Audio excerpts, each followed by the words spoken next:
ভাই আপনারা দয়া করি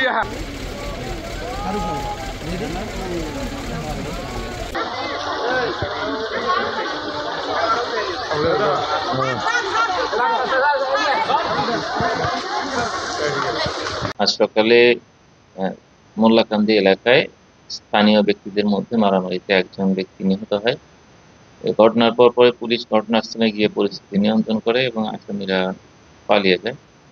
তো জেলা পুলিশের এই বিষয়ে তৎপরতা রয়েছে এবং আমরা সবসময় অভিযান করে যাচ্ছি। আপনারা দেখে থাকবেন, সম্প্রতি বেশ কিছু বিস্ফোরক দ্রব্য উদ্ধার করা হয়েছে সেই এলাকা থেকে এবং আমাদের এই অভিযান চলমান থাকবে। বর্তমানে এলাকার আইন শৃঙ্খলা পরিস্থিতি স্বাভাবিক এবং আমাদের যে তৎপরতা রয়েছে তাতে এর পরবর্তীতে আর এই ধরনের ঘটনা ঘটার সম্ভাবনা কমে। যেহেতু ঘটনা ঘটেছে এবং মামলা হয়েছে এবং আসামিদের গ্রেপ্তারের জন্য চেষ্টা অব্যাহত রয়েছে, খুব শীঘ্রই তারা গ্রেপ্তার।